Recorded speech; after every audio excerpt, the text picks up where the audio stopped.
श्री शिवाय नमस्तोभ्यम। हम सबको पता है कि आज है 26 अगस्त यानी कि हरतालिका तीज का बहुत ही पावन सा दिन। और आपको पता होगा कि आज के दिन पूज्य गुरु जी ने एक फुलेरा बांधने का जो उपाय है वो आप सभी को बताया होगा कि हमें महादेव के शिवलिंग के ऊपर क्या करना है, फुलेरा बांधना है।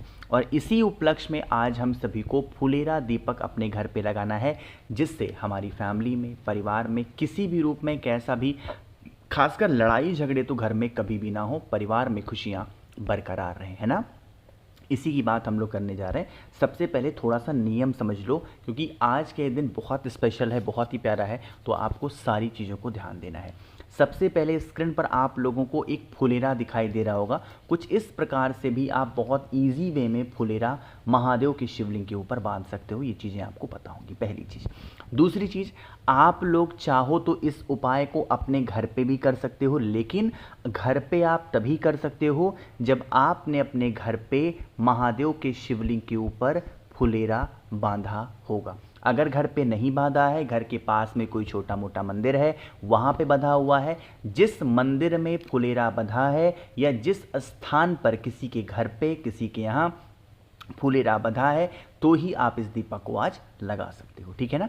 क्या करना है, आप लोगों को इस प्रकार से एक दिया लेना है। आज के दिन इस दीपक को हमें कौन सा लेना होगा भाई, जल्दी से बताओ। आटे का ही दिया लेना है और कोई दीपक नहीं लेना। ठीक। फुलेरा का मतलब क्या होता है कि जब हम लोगों को फुलेरा दीपक लगाना होता है तो उसमें या तो 4 बत्ती लगाओगे या 5 बत्ती लगाएंगे। ठीक है ना। एक पुष्प का आकार देना चाहिए आपका वो दिया। ठीक है ना। तो किसी भी शेप का पहले तो दिया बना लो आटे से। जितने भी मुखी दिया बनाया है, जैसे मैंने 4 मुखी बनाया है, तो मैंने कितनी बत्ती लगाई है, 4 बत्ती इस प्रकार से आपको लगा लेनी है। एक विशेष दिन पे आप इस उपाय को कर रहे हो। हरतालिका तीज अपने आप में बहुत विशेष होती है। तो दीपक के अंदर पहले ये समझो हमें डालना क्या है, बताओ जल्दी से। हमें घी डालना होगा। ठीक है ना। और इस घी वाले दीपक को उठा करके ऐसे स्थान पर लेकर के जाना जहां पर फुलेरा पहले से बंधा हुआ हो। बातें क्लियर हो रही हैं क्या। अब आप लोगों को इस दीपक को जब लगाना है, अच्छा अगर आपने कथा सुनी होगी गुरु जी की, तो हरतालिका तीज पर हमें महादेव का कौन सा रूप ध्यान होना चाहिए, बताओ जल्दी से। 2 रूप। कौन कौन सा, एक तो रूप है महादेव का कुंदुक रूप, कुंदकेश्वर महादेव, और दूसरा रूप है महादेव का कल्याणेश्वर महादेव। तो दोनों में से किसी भी नाम से आप लोगों को इन 4 बत्तियों को जिस स्थान पर फुलेरा बंधा हुआ है उस स्थान पर इस दीपक को जलाना होगा। एक चीज़ का और ध्यान रखिए, जब आप इस दीपक को प्रज्वलित करेंगे तो हम ये दिया महादेव के पास में लगा रहे हैं, ये बातें आपको पता होंगी। तो जब महादेव के पास में आप इस दीपक को लगा रहे होगे तो दीपक के नीचे क्या रखना है, काला तिल आप लोग को रखना अनिवार्य होगा।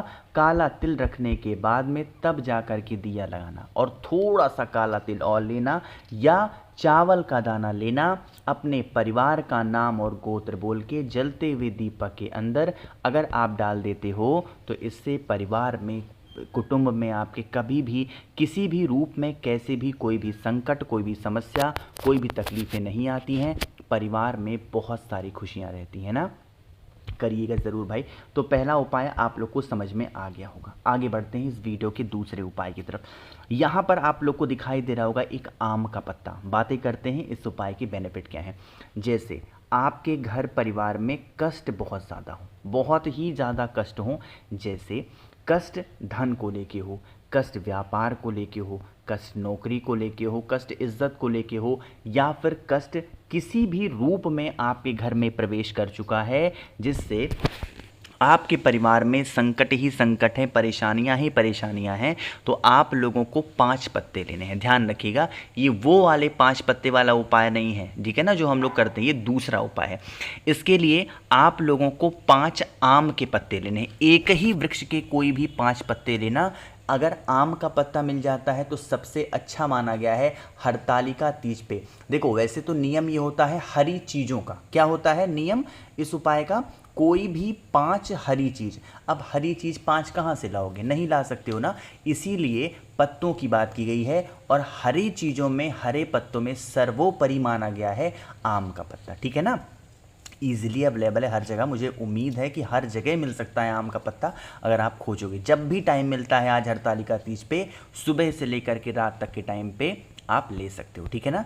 इसे लीजिएगा, तांबे का लोटा लीजिएगा, जल भरिएगा। एक विशेष तिथि पे इस उपाय को कर रहे हो तो जल के अंदर गंगा जल भी ज़रूर डालेंगे, ठीक है ना। उसके बाद में आप इस कलश को उठाइएगा और पहुंच जाइएगा महादेव के शिवलिंग के पास में, ठीक।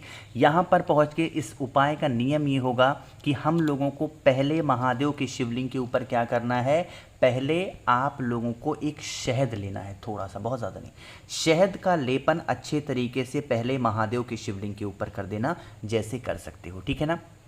शहद का लेपन करने के बाद में अब आप लोगों को एक लोटा शुद्ध जल तांबे के लोटे से किसका ध्यान करोगे, कुंदकेश्वर महादेव का ध्यान करते हुए एक लोटा जल महादेव के शिवलिंग के ऊपर चढ़ाएंगे। और फिर उसके बाद में जो 5 पत्ते हैं आपके पास में, उन 5 पत्तों को भी महादेव के शिवलिंग के ऊपर रखेंगे। लेकिन जब जल चढ़ाओगे तो कुंदकेश्वर महादेव का ध्यान करोगे, लेकिन जब पत्तों को चढ़ाओगे तो कल्याणेश्वर महादेव का स्मरण करते हुए आप लोगों को महादेव के शिवलिंग के ऊपर उन पत्तों को चढ़ाना होगा, ठीक है ना। करिएगा ज़रूर भाई इस उपाय को, ये बहुत स्पेशल सा और बहुत ही प्यारा सा उपाय है, आप सभी लोग ज़रूर करेंगे। आगे बढ़ते हैं इस वीडियो के तीसरे उपाय की तरफ। ये उपाय को बताने से पहले एक छोटा सा काम कर दीजिए, वीडियो को जल्दी से कर दीजिए लाइक, जिसने अभी तक चैनल को सब्सक्राइब नहीं किया। मेरी आवाज़ आप पहली बार सुन रहे हैं, चैनल को ज़रूर सब्सक्राइब करेंगे, ठीक है ना। देखो समझिएगा इस उपाय को। सबसे पहले बता देते हैं इस उपाय के फ़ायदे क्या हैं। आपके घर में, परिवार में कोई भी हो जिसकी इच्छा अधूरी रह गई है ना, उसकी विशेष को पूरी करनी है। अब वो इच्छा किसी भी रूप में हो सकती है, ऐसा नहीं कि हर इंसान की एक ही इच्छा होती है, हर परिवार के हर सदस्य की अपनी अलग इच्छा है। तो क्या करिएगा, नॉर्मल सा एक बेलपत्र लेना, बहुत ही प्यारा सा सुंदर सा, ठीक। आप व्रत हो या व्रत नहीं हो उससे मतलब नहीं है, देन आप फिर भी इस उपाय को कर सकते हो। जो प्रॉब्लम है वो कहाँ पे है, हमारे घर में है। तांबे का लोटा लीजिएगा, जल भरिएगा और जल के ही अंदर जो बेलपत्र मैंने आपको दिखाया उस बेलपत्र को कलश के अंदर ही डाल देना है ना। अब आपको क्या करना है, इस कलश को उठाइएगा और आपके घर में जितने भी रूम्स होंगे, आपके घर में जितने भी कमरे होंगे, उन सभी कमरों में इस कलश को लेकर के, इस जल को लेके घूमना। ध्यान रखिएगा, जब हम इस जल को लेके घूमते हैं तो हरतालिका तीज पे किसका स्मरण करते हैं, कुंदकेश्वर महादेव का ही ध्यान करते हैं। तो उन्हीं का स्मरण करते हुए आप सिर्फ वॉशरूम में मत जाना, बाकी हर जगहों पे आपको लेकर के घूमना है और घूमने के बाद में महादेव के शिवलिंग के ऊपर उस जल को समर्पित कर देना, ठीक है ना। जब जल समर्पित करना तो आप बेलपत्र के साथ में ही जल चढ़ाना। ये जो स्थान आपको दिखाई दे रहा है, यहीं से जल चढ़ाओगे तो नीचे गिरेगा। आपको क्या करना है, इस वाले स्थान पर आपको अपना राइट हैंड, आपको अपना दाहिना हाथ रखना है और महादेव से यही विनती करनी है, हे शिव शंभु भोलेनाथ, हमारे घर में, हमारे परिवार में ये सदस्य है जिसकी विशेष पूरी नहीं हो पा रही है, इच्छा अधूरी रह जा रही है, आप हमारे घर परिवार की इन सभी इच्छाओं को पूर्ण करें और हमारे घर में सुख शांति समृद्धि बनी रहे। कुछ अपने जो भाव है ना वो महादेव के सामने आपको प्रकट करने हैं। जल चढ़ाइए, जल के बाद में यहाँ आपको अपना राइट हैंड रख करके देन उपाय को करना है, करिएगा ज़रूर, ठीक है ना। आगे बढ़ते हैं सबसे आखिरी उपाय की तरफ। ये बहुत आसान सा है और बहुत प्यारा सा उपाय है जो कि हमारा चौथा है। और एक बात और बताना चाहता हूँ कि इस चौथे उपाय के जो फ़ायदे हैं वो स्पेशली होंगे अगर आपकी बात कोई भी इंसान घर में नहीं मानता है। आपका बच्चा हो, आपके हस्बैंड हो, आपकी वाइफ हो, कोई भी हो ना जो आपकी बातों को नहीं सुनते हैं, तो आप इस उपाय को करेंगे। इसके लिए आप लोगों को एक बेलपत्र चाहिए। क्या चाहिए, एक बेलपत्र। बेलपत्र के साथ में आपको पीला चंदन आज के दिन लेना अनिवार्य होता है ना। क्या करना होता है, पीला चंदन, इन दोनों चीज़ों को लीजिएगा और फिर महादेव के शिवलिंग के ठीक ऊपर उसे समर्पित। अब यहाँ पर ये उपाय इसलिए बता रहा हूँ कि आप लोगों को महादेव का नाम जानना बहुत ज़रूरी है। जब हरतालिका तीज आती है तो हम सभी लोगों को लड़ाई झगड़े, किसी से कोई बात मनवानी हो या फिर इंसान आपकी बातों को सुनता ही ना हो, स्त्री हो पुरुष हो कोई भी हो ना, तो हमेशा ध्यान रखिएगा आप लोगों को चंपेश्वर महादेव का स्मरण करना है। किससे,